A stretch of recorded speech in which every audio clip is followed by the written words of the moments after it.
All right, so welcome back to week 6 of the Rad Country podcast. 6 weeks. 6 weeks in. Yeah, month and a half. We are really trucking along. I haven't really hit a spot yet like I thought I would, where I feel like maybe we'll skip this week. No, we can't. Well, that's the thing is we can't hit that spot. If we hit that spot, we're going to let all million of our fans down. It'll be tragic. I wish. Hey, by the way, if you enjoy this podcast, please tell your friends so we get more people attracted to the show. Absolutely. They can find us Spotify, Apple Podcasts, Amazon is new. Amazon, Google Podcasts. Basically everywhere where you can listen to a podcast, we are there. Also on YouTube and Facebook. Yep. Yeah. So check us out. A shout out this week to right here, this company called Guitars for Veterans. Got a shirt this week, just my way of contributing to the cause. So basically, Guitars for Veterans puts guitars in the hands of veterans who are struggling with PTSD and other issues after military service. So they go through a 1-month program, learn how to play, basic guitar stuff. At the end, when they graduate, they get a free guitar. And all guitars are either donated or come to them through your donations. So with money, buying these shirts, those are ways of donating. So if you find yourself wanting a shirt that looks like this with a soldier holding a guitar and not a gun, buy one. It's pretty sweet. You know, what's really cool is we were talking before the show just how 2020 has turned out to be a dumpster fire of a year so far. And it's really put people into a position where, you know, normal everyday struggles have either been enhanced or maybe there are more of them. And whenever you have an organization that is helping a group of people who are already struggling in normal times to add on to that all of things that come with 2020, it's super cool that they exist and that they are helping people through music therapy. I love it. Yeah, it's definitely, I work with Peggy and David, basically, through the music stuff. I've played a lot of shows that are basically put together by Guitars for Veterans here in Nebraska, and do a lot of work with them, just trying to get more donations so that more veterans can get musical instruments for musical therapy reasons. I think it's a great cause, and it's a great outlet for me, I mean, personally. So I have a lot invested in music, and I feel like other people can find that. So it's definitely something you should check out if you don't know what it is and what it's all about. That's awesome. How are we segueing into the big topic this week? My favorite in the entire world. This is a good topic this week. So the apocalypse. The apocalypse. Or grid meltdown. Dun, dun, dun. One leads to the other, right? I mean, well, if you have a grid meltdown, probably going to be the apocalypse. Afterwards, shortly. It's the apocalypse, the grid is going to melt down, or has already. Right? So So what if we find ourselves in this scenario? dun, dun, dun. Why are we even asking the question? Should we ask the question? You should. But why? So 2020 has been a year of tosses and turns and turmoil. Dun, dun, dun. And spooky monsters called the COVID-19. The spooky monster you can't see and doesn't seem to be that dangerous. But as soon as he gets in your mouth, you're done. All the way done. You're dead. You're dead. You got 5 minutes to live. You better figure it out. So I watch too much Dick Tracy stuff. So 2020, 2019, COVID-19 showed us that not everybody's prepared for if something bad happens to everybody in society. Right. And the thing is the weird thing is that, yeah, we sit here and we poke fun, but COVID isn't apocalyptic. However, there are pockets of the world who are treating it as such. Yep. And it's a real weird time right now. It is. California is still shut down. Yes. We are opening back up, but then there's these things coming out of like the UK and other places in the world where they're like prepping for round 2 of shutdowns. Yeah. And that's that's extremely crazy. I think in Omaha, I never felt like, I think the decrease in traffic was nice. Mm-hmm. Yeah. I welcome that any day. Yeah. But as far as like with work and everything else, didn't really shut down. Not for us. Mm-hmm. It got a little weird there for a while. I was a little bit on the fence on, how am I going to survive if like I lose my job Right. and stuff like that. And I think that was just kind of like a precursor to if you were in a situation where electricity went out, water ran out, and we had to rely basically on our basic survival instincts. Mm-hmm. That was like, say, losing your job would have been completely, not even in the same contest as if you lost power. Yeah, this is a step beyond that, or a few steps, let's say, whatever. It's beyond just losing your job. Yes. But losing your job due to like a pandemic, that to me feels like closer to like a step 1 in the direction of like needing to be really in tune with your basic survival instincts. Yeah. I always reference the movie I Am Legend. I Am Legend, or the book I Am Legend, which was a 1954 book written, and I Am Legend's the movie's a little bit different. The movie's kind of like, I felt like it was a zombie related, but it was a disease. When in reality, the book was based on vampires. Which they kind of crossed over well with the fact that whatever those things were that were infected in the movie couldn't come out during the day. So Neville, or Will Smith in the movie, had to work primarily during the day and board himself up and shut in at night. But I think that like in a situation like a global pandemic that turns into an apocalyptic situation where it wipes out a massive amount of people, to where it's noticeably obvious that there's people that are gone. Right. This situation, not so much. I don't know what the numbers are now. I think 150,000, maybe more. I have In no the idea. U.S. maybe. Yes. But worldwide it's quite a bit. Quite a bit. Well, not a noticeable difference. It's to us. I mean, Right. That's a Isn't tough it? thing to say. it is. To those million people or however many people it is, whoever has been affected by deaths from that. Yeah. You can't say that to them. But like, I'm not trying to down. if we're talking billions of people on the planet, a few 100,000 is, if we're talking sheer numbers, is a drop in the bucket. Yes. But I think we all try to put ourselves in the shoes of like Neville in the movie, and how would we survive? How would we go about? What would be our survival percentage? Would we be able to live like that? Mm-hmm.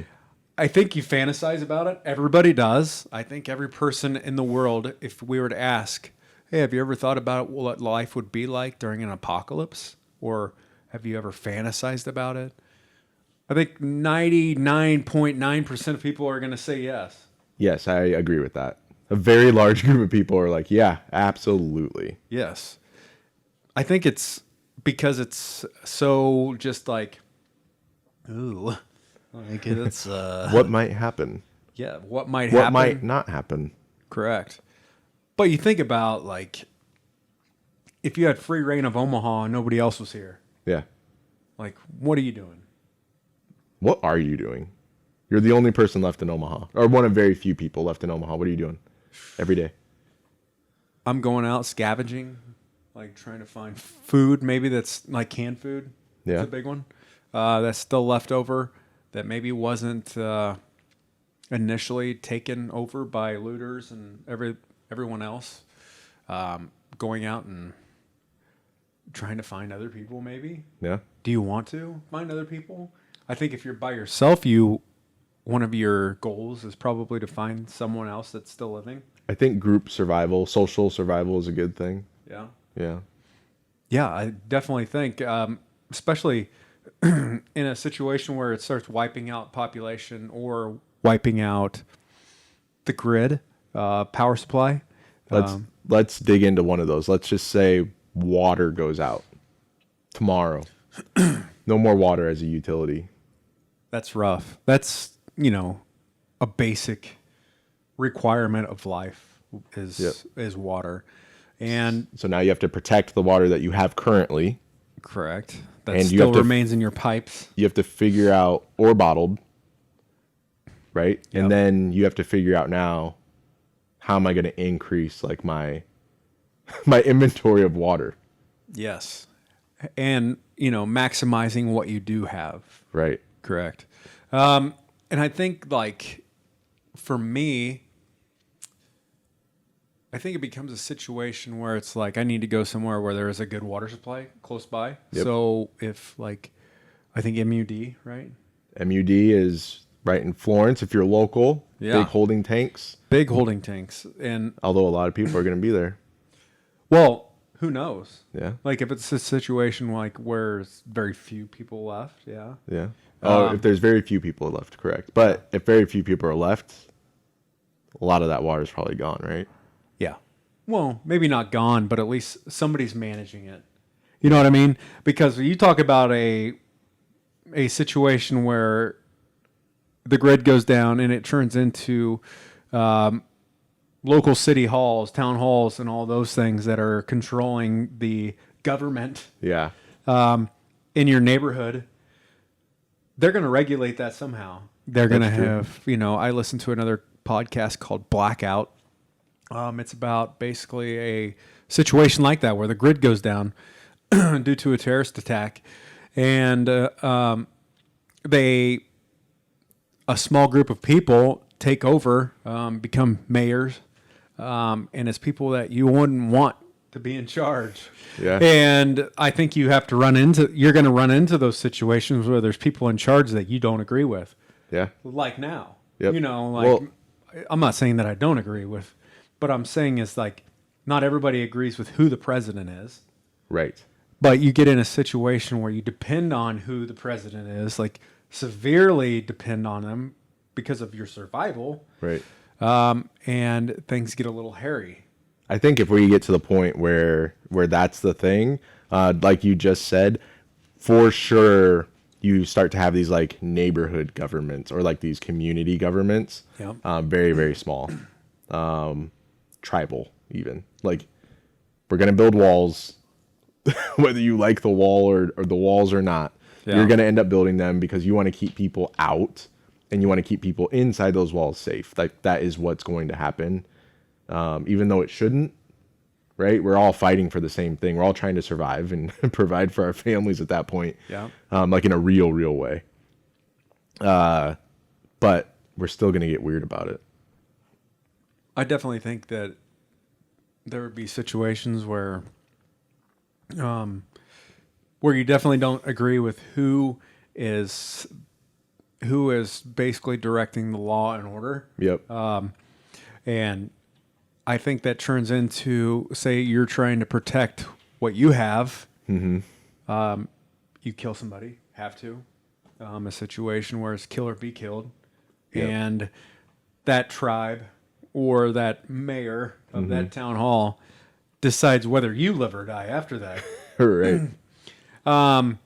And I think that that's where it gets a little like, like, what are you going to do? Are you going to stick it out here?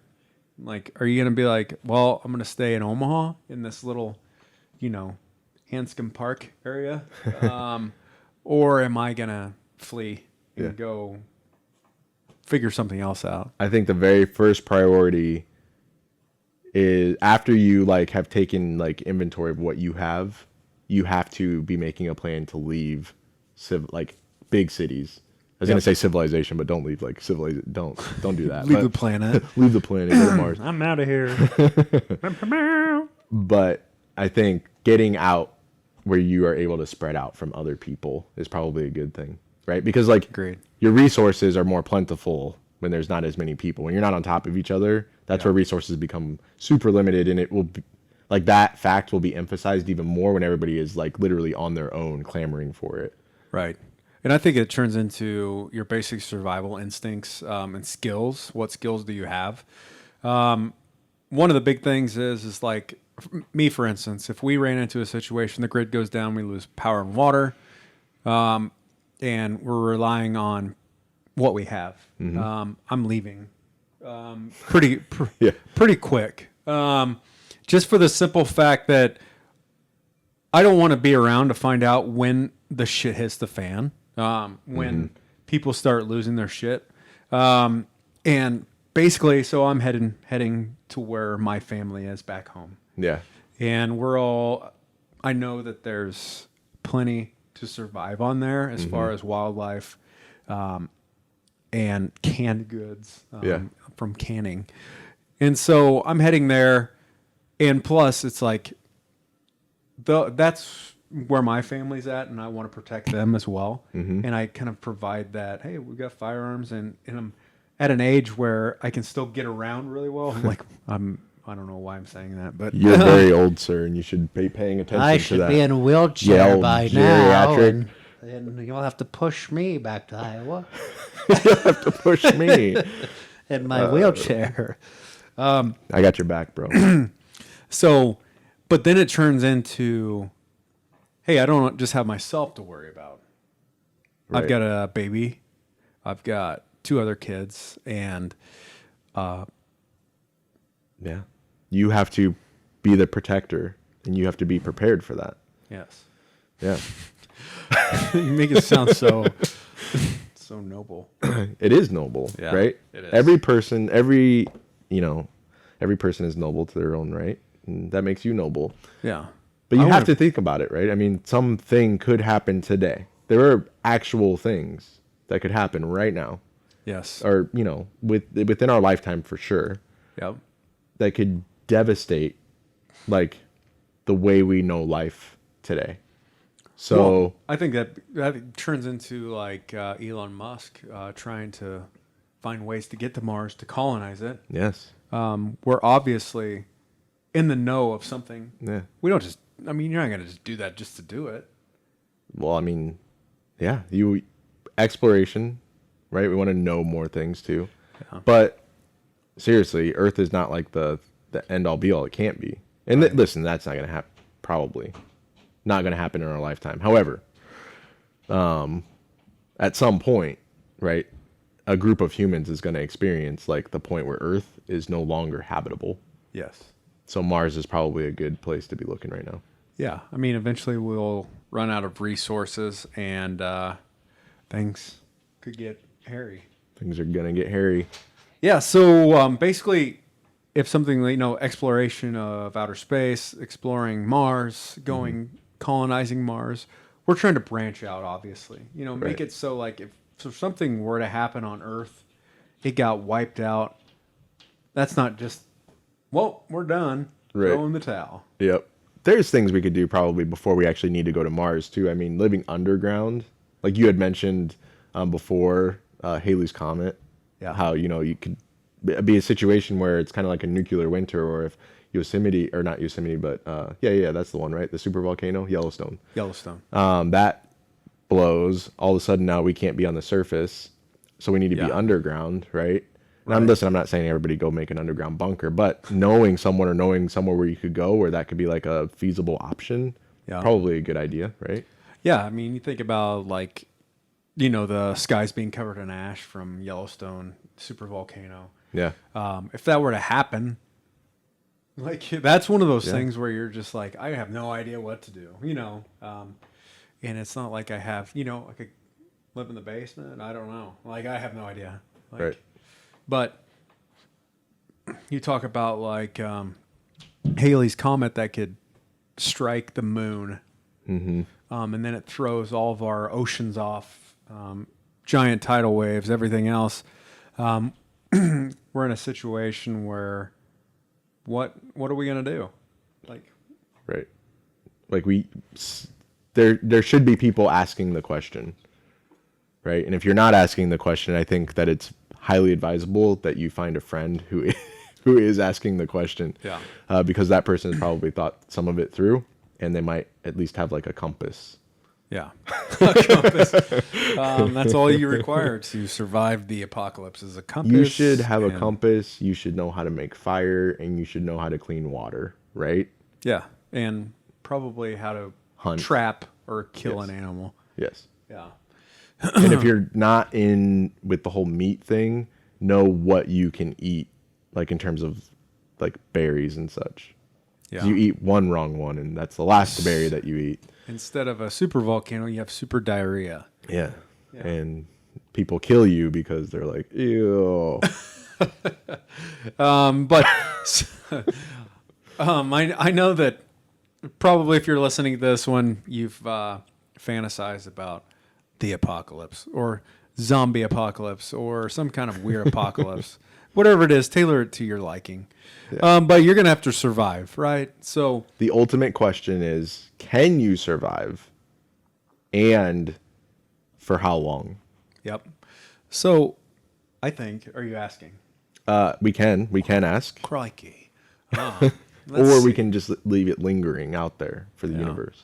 That's one of the things. So, at the end of this podcast, you should leave in the comments whether or not you would survive and how long. Yes.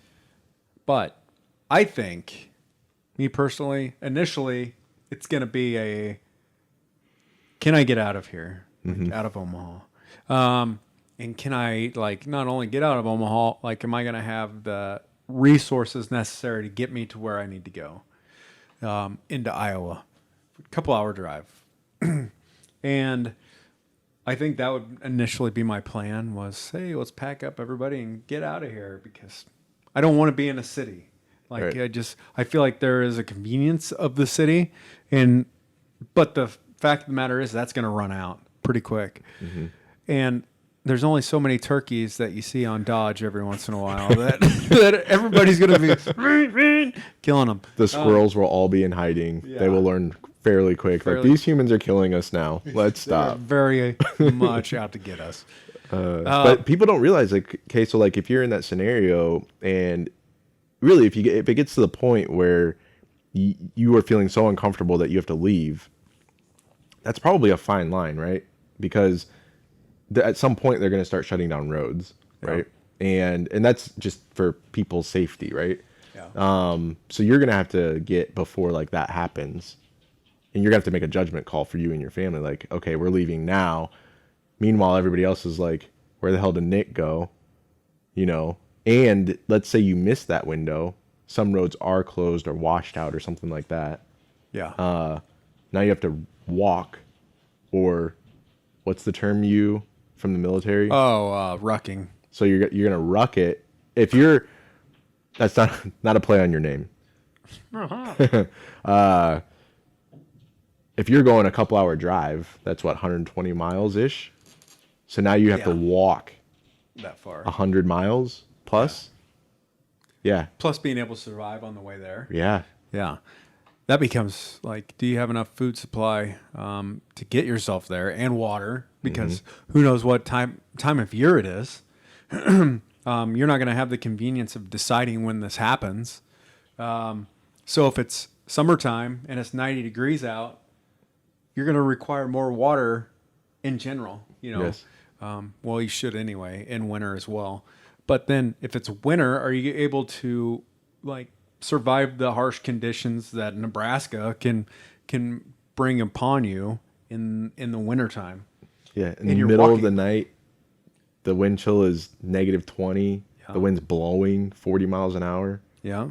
Good luck, sir. And you're trying to figure out, hey, where am I going to stay on this?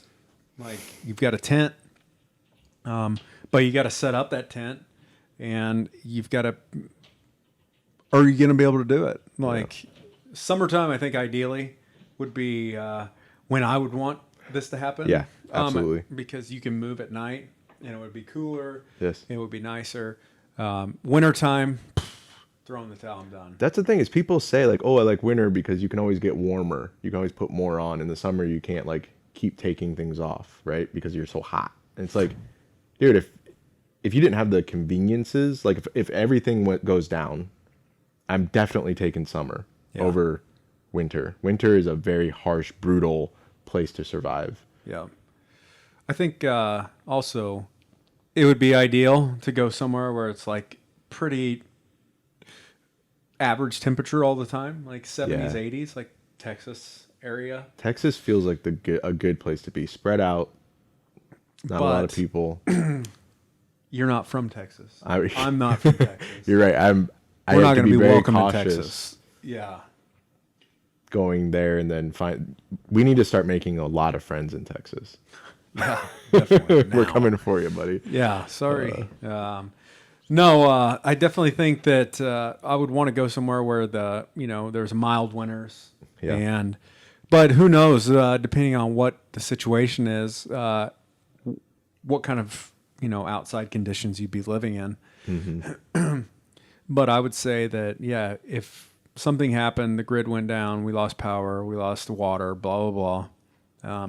I would definitely be looking for my soonest avenue out, because the looting and everything else, like just ransacking, that's going to come home at some point, Right.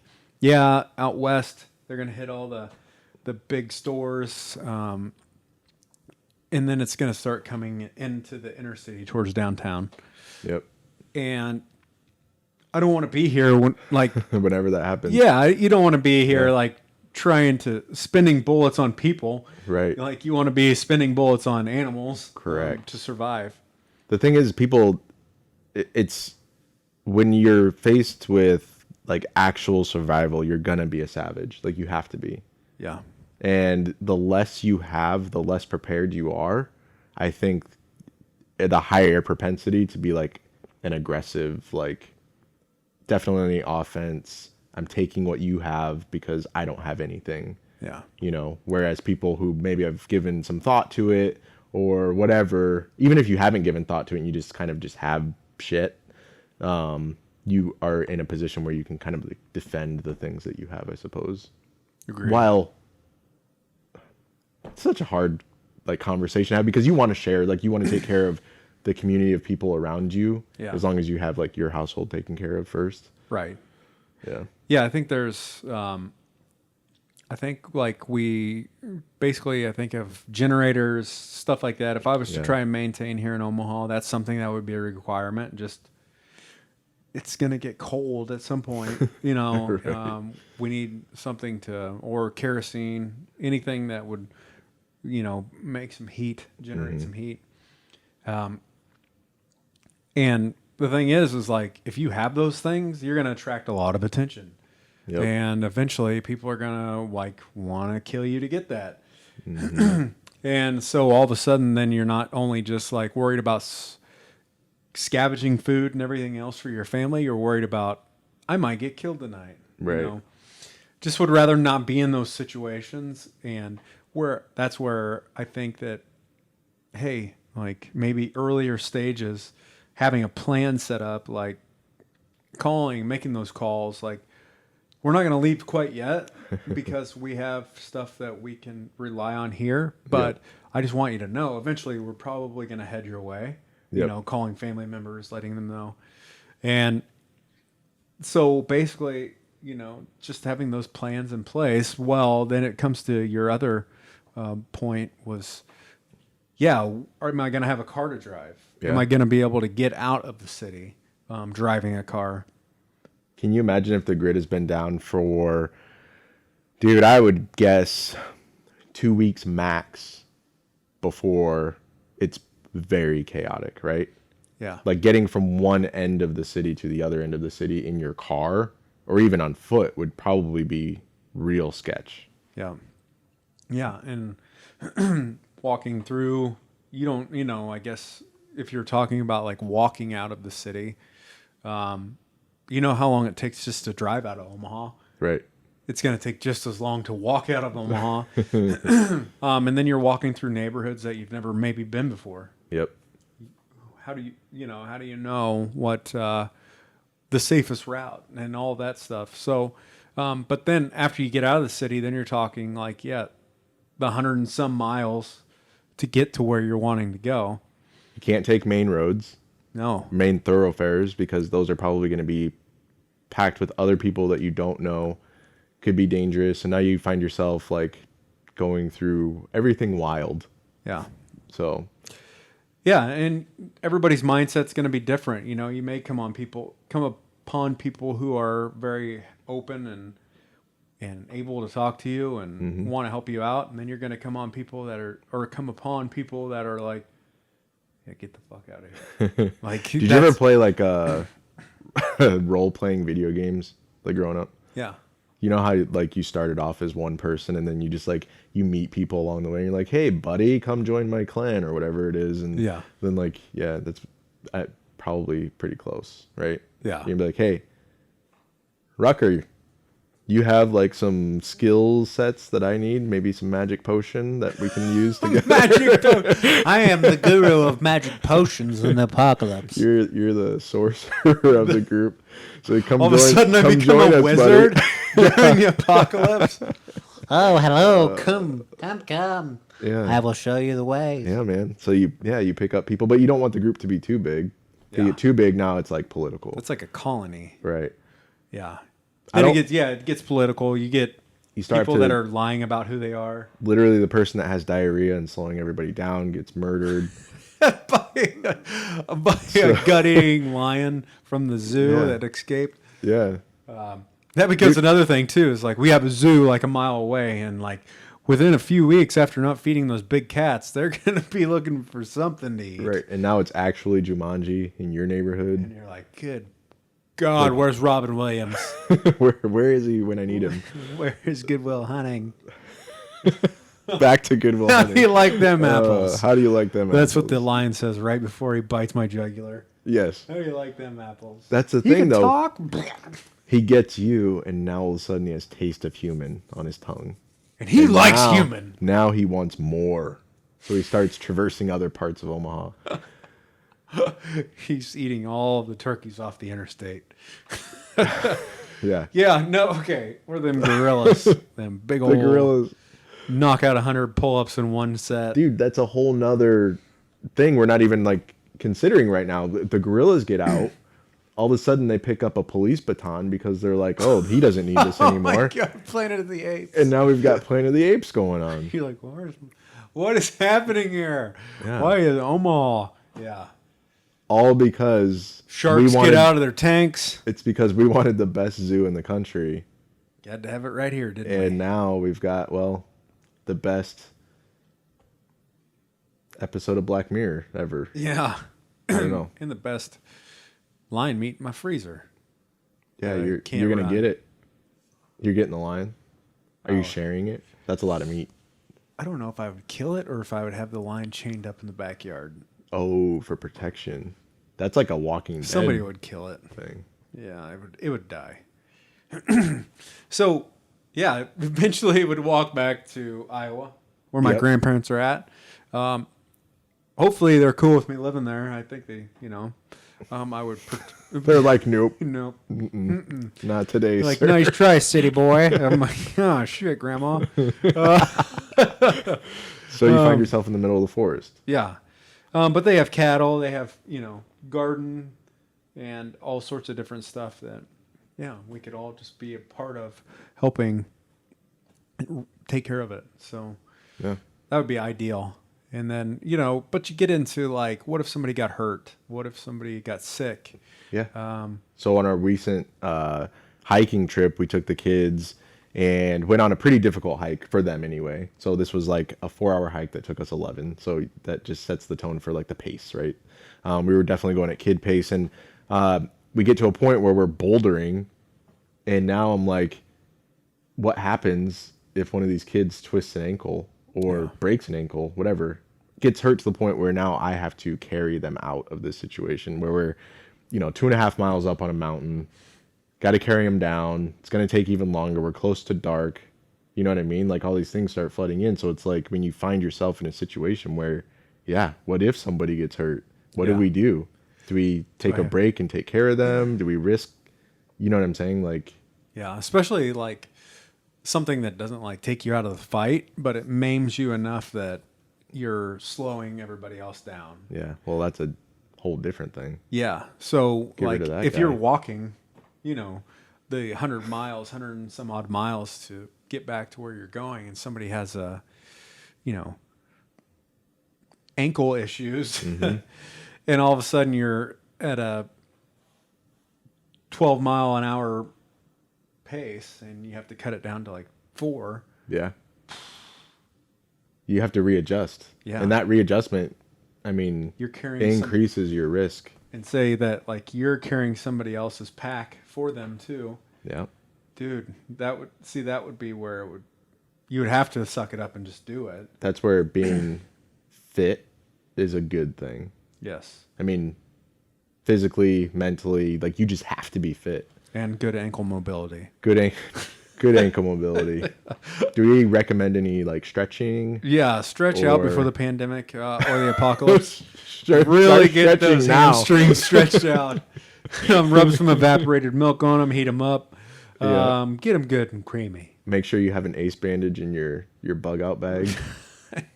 Yeah, and a stethoscope next to your telescope. Yep. Maybe get CPR certified. That's good to know anyway. Right. Yep. Or just take a basic, like, you can watch YouTube videos. That's the great thing about YouTube nowadays is like you don't have to go sit in a class for like months to learn about something. You can literally take a 10-minute YouTube video and you can learn a bunch of shit in a short amount of time.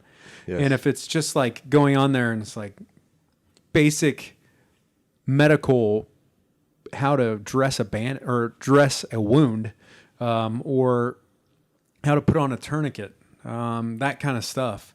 What is a tourniquet? That's basic knowledge that you can gain just from watching YouTube videos. But that also turns into, there's going to be like, I think once a surge happens if an apocalyptic situation does come around or the grid goes down and people are raiding pharmacies, Yeah. there's definitely going to be a shortage on antibiotics and ways to combat disease Yeah. or infections. And that was one of the big things even during the Civil War, which killed a lot of soldiers, wasn't so much that they died from their, the trauma of what happened. It's they died from the infection afterwards, gangrene. That kind of stuff is going to come back around if we don't have a bunch of people that have a knowledge of how do I fix this, and Well, I think that's kind of, for me anyway, that's what this all culminates as. It's like, you don't have to be a super genius at every subject. However, like having a basic knowledge on a lot of different things, like how the sun moves in the sky, how to navigate stars, just things that are interesting anyway, how to dress a wound. We all cut ourselves, like how to just generally take care of things. Clean things. Like that's a good place to start, and learning from past mistakes too. Like, or past failures. Like you can look through and read, stories about the Civil War and the soldiers and the things that they went through to know like, oh, maybe we should like use a clean saw whenever we cut a leg off. Right? hopefully you're not cutting a leg off. I mean, tell that to the guy that fell on his bicycle in Utah and That's true. and had to cut his own arm off. Yeah. Well, that was rock climbing, right? I thought he was riding his bike. I don't think so. I don't know. Whatever. He was in Anyway, it doesn't Utah. matter. He got Whatever. stuck. We all know the story. Yeah. Thanks, James Franco. Yeah. Thank you. So yeah, but definitely like thinking about just like basic medicine, how to wrap a wound, how to stop something from bleeding. That's that's one of the big things is just people bleed out and it happens a lot quicker than you think. Yep. And being able to stop that from happening. Buying the stuff just to have around. Like, I'm not saying, hey, buy a bunch of unnecessary crap to keep in your car, but like just basic survival stuff that if you got hurt or were in a car accident and you were out by yourself, hey, you can address your own wounds.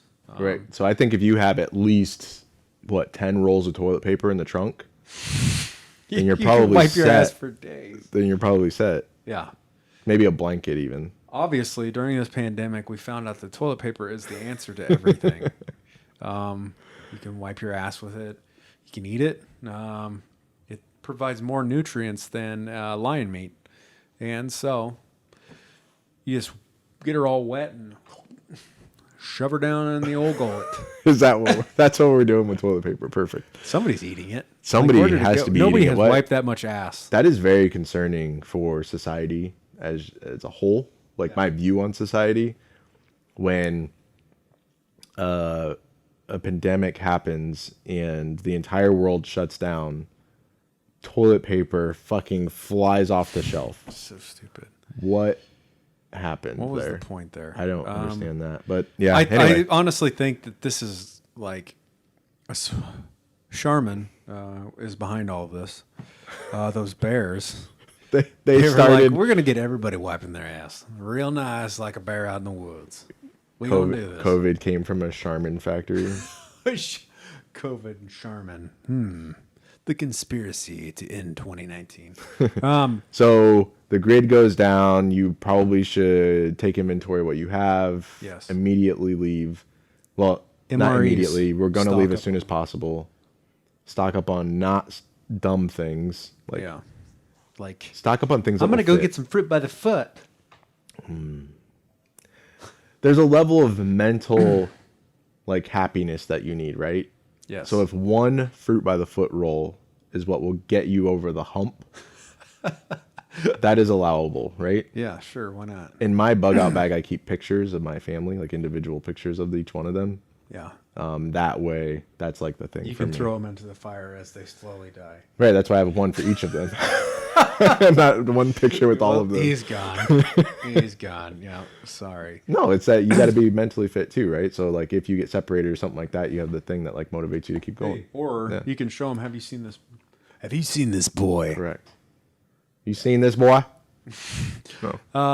I think that's I keep one, or I kept one. I think I still do. No, I pulled it out, but I kept stuff in my car just for the simple fact that I do travel a lot at night, driving late at night, and a lot of times that was in the winter. So I had blankets and just some basic like stay warm gear because I don't always think about that stuff when I'm leaving the house. A lot of times, if I'm playing a show late at night, I'm like, I'm dressed for what I'm about to do and not what could possibly happen. Yeah.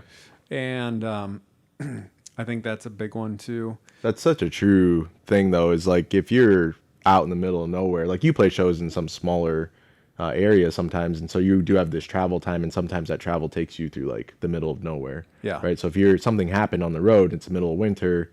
Rulo, You know, you're just- Nebraska. That's a thing. You could hit a deer, you could run over something in the road, and Yeah. whatever. You can't get help right away, so you need to Well, that's stay warm. That's the crazy thing, and that's like even those situations where it is in the middle of nowhere, and I don't have self service, Right. and I've got to walk. Mm-hmm. But I, say it's like 2 a.m. and it's literally minus 20 wind chill, and I've got to walk a mile, 2 miles. That's a tough walk, Yeah. and especially in clothes that maybe like cowboy boots at a show. Like, I mean, yeah, it makes sense, but I'm not always decked out in the best gear for walking in minus 20 degree weather. So that's where it's like, hey, I need to stay in my car for the evening until it warms up in the morning, and then, or somebody drives by.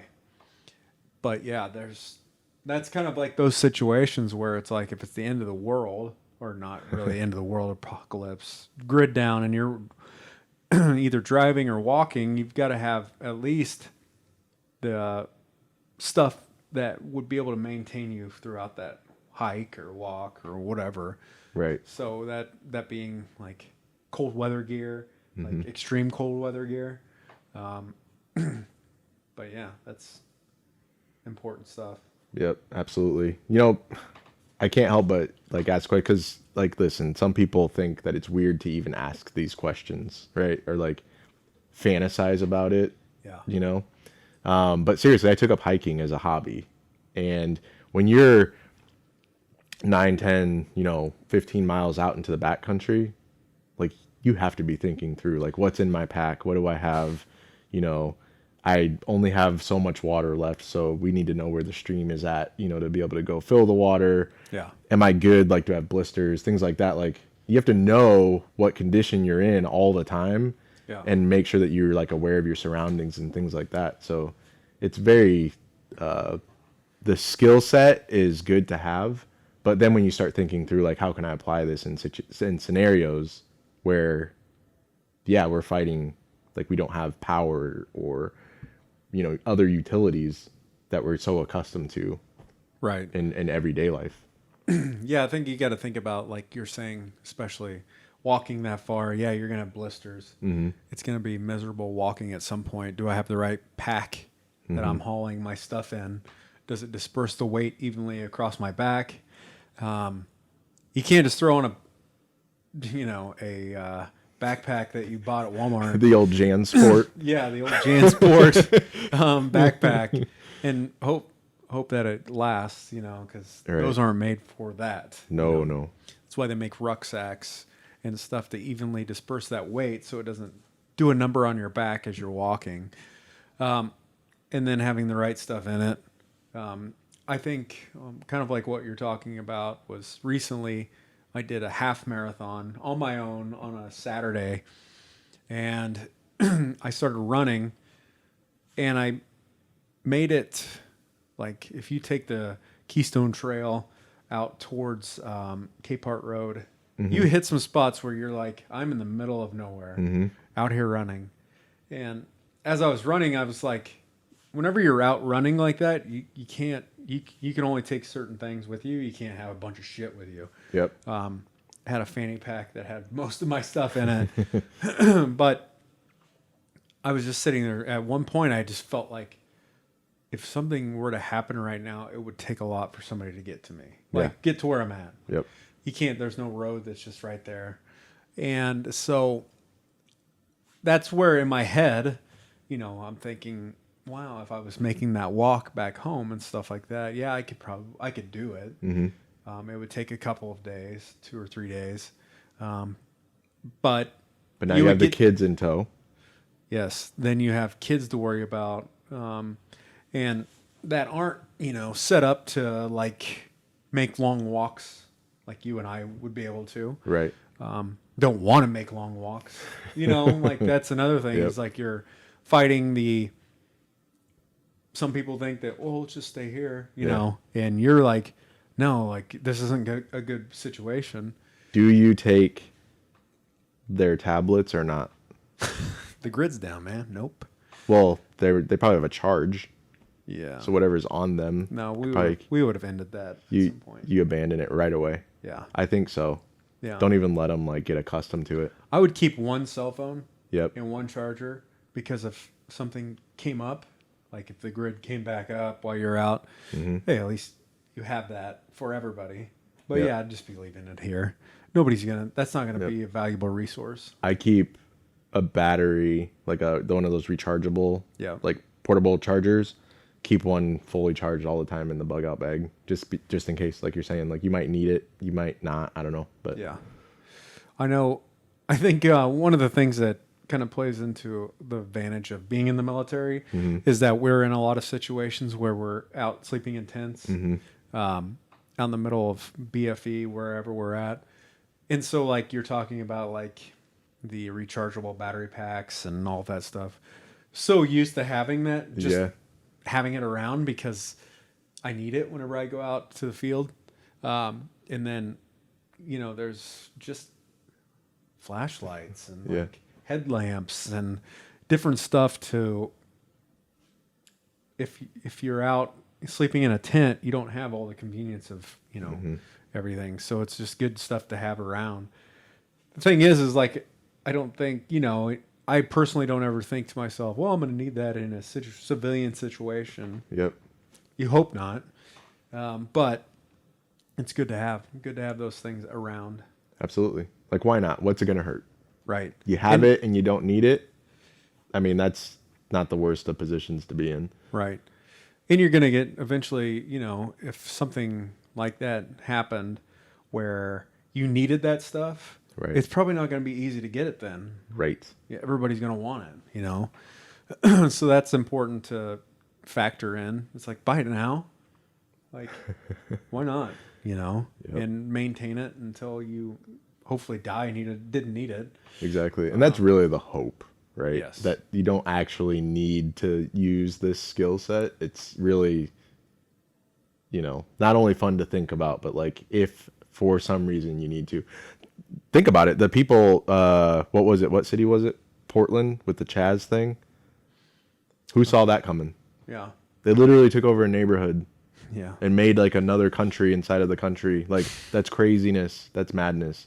So Yeah. if it can happen there, what if that happens at scale? All of a sudden now we find ourselves in a situation where, I still don't understand how people allowed that to happen, but that's fine. I mean, they did. Huh? They did. They let it happen. Yeah, I know. That wouldn't be happening here. No. That's Not just here. not. Maybe pockets. I could see maybe like a small pocket, but I don't know. I think it gets squashed pretty quick. Yeah, pretty quick. I think just for the simple fact that like most of the neighboring communities would squash that very quick. Right. Yeah. You don't try that in my neighborhood. Please don't.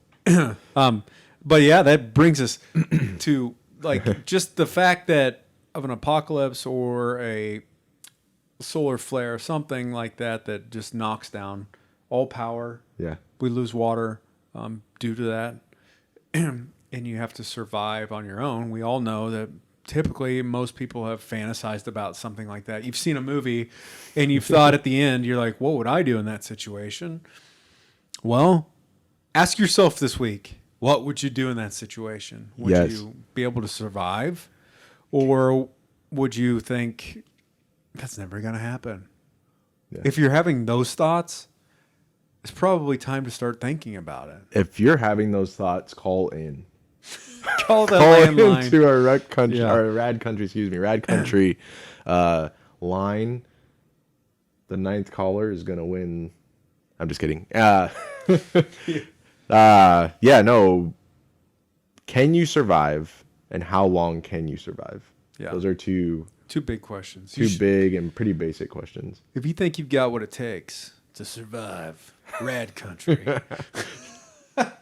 put them in the comments. Absolutely. But yeah, that's We didn't give one tip though. I feel like we should give maybe a couple, right? Just basic ones. Have a compass. well, you did. Have I a mean, compass. Yeah, you said like if you don't have a bag, like Yeah. a bug out bag or something. Yeah, but some like, people might think that that's like super extreme and dumb. Like, I'm not buying a bug out bag, dude. Well, even just a backpack that has basic first aid stuff in it. A first aid kit. There you go. Bingo. A good first aid kit will have a compass. It will have all the instructions to like dress wounds and Yes. CPR and all of that. And maybe even some water tablets.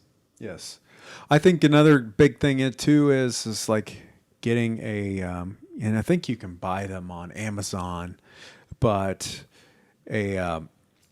what am I thinking of? Tourniquet. Yeah, for super bleeders. For super bleeders. Tourniquets are a big deal to stop bleeding, especially whenever major arteries are hit.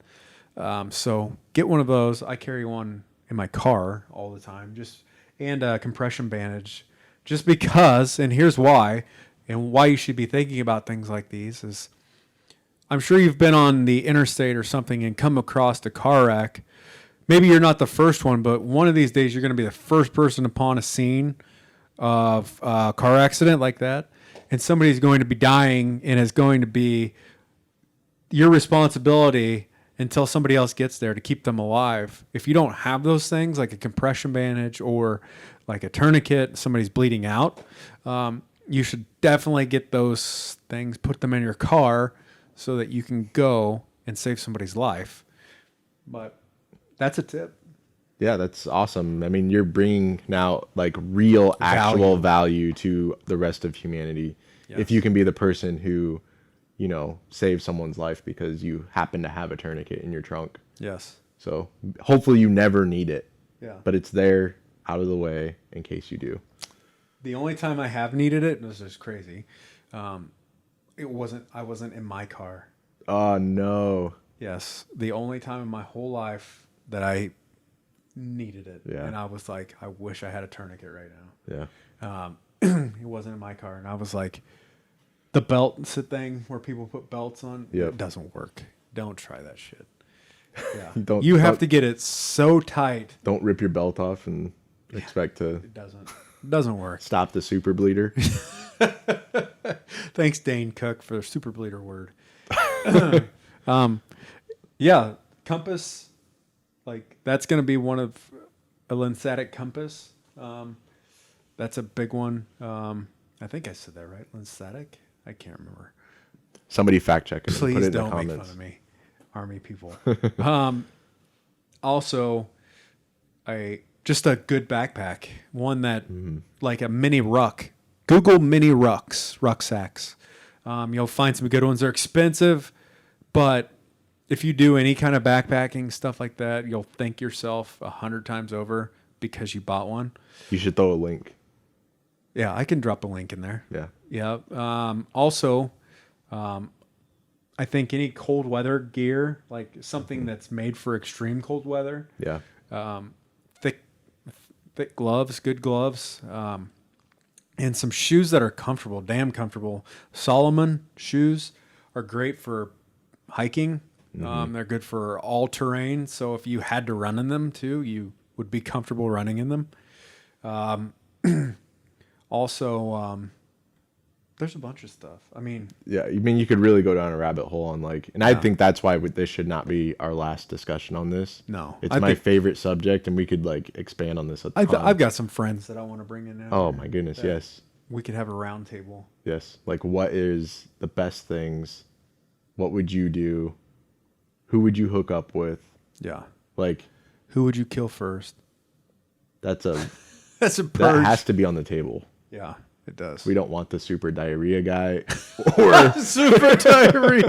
He drank the river water without What? actually an idiot. boiling it first. Now he has super Yeah. diarrhea. Or he snuck away and peed in a bottle and was drinking that the whole time. Oh. Good work, sir. What was that serial killer's name? Robert Fish? Something like that. In the 1910s, he drank his urine. Gross. So those are just some... I'll drop a link to the mini rucksack in the comments on this when this airs. And maybe some other stuff, just like some basic survival stuff that I own and buy some MREs. Buy like one box because that can get you through a while. There's a lot of options when it comes to like dehydrated meals. Yes. Like, yeah, get on those. And they're good for you. Mm-hmm. So it is true. One MRE, meal ready to eat Army food, has enough calories in it to maintain you for one full day. You could probably even make it last longer, I think. Yeah, you could easily split a lot of those into 2 meals probably. Yeah. Yep. But it's based on a 2,000 calorie, like one meal. Mm-hmm. So, but yeah, that's pretty much, I think we both decide that, hey, we're going to be able to survive. Yeah, I think you? so. And I think I can for quite a while, Yep. actually. But thanks, guys, for tuning in this week. Hey, speaking of mini rucksacks, you are Oh, I've got a mini rucksack Scheduled- coming tomorrow. scheduled tomorrow morning, right? Yeah, maybe I've got mini Rucker coming tomorrow morning. Baby Rucker. Maybe we'll Congrats, sir. showcase him on the next podcast. I don't know. We'll see how he does. Now, instead of just keeping the dogs quiet upstairs, we're gonna have a baby crying upstairs probably, and Leslie, who came down and asked what we were doing. I think it's time we do some version of what crowdfunding Yeah, so that we can get Patreon. a studio. Yeah, please donate money to us so that we can buy a storage container somewhere to shoot this podcast. We're going to be coming straight at you from a semi-trailer in a parking lot. Yep, I don't care. It's fine. Yeah. Or a, yeah, We're going to have our banner up in the semi. a We're going to be creepy sweating. rape dungeon somewhere. Creepy rape dungeon. Love it. But yeah, thank you, and tune in again next week, Yes, absolutely. and We look forward to it. keep coming back. Have an Thanks, awesome guys. week.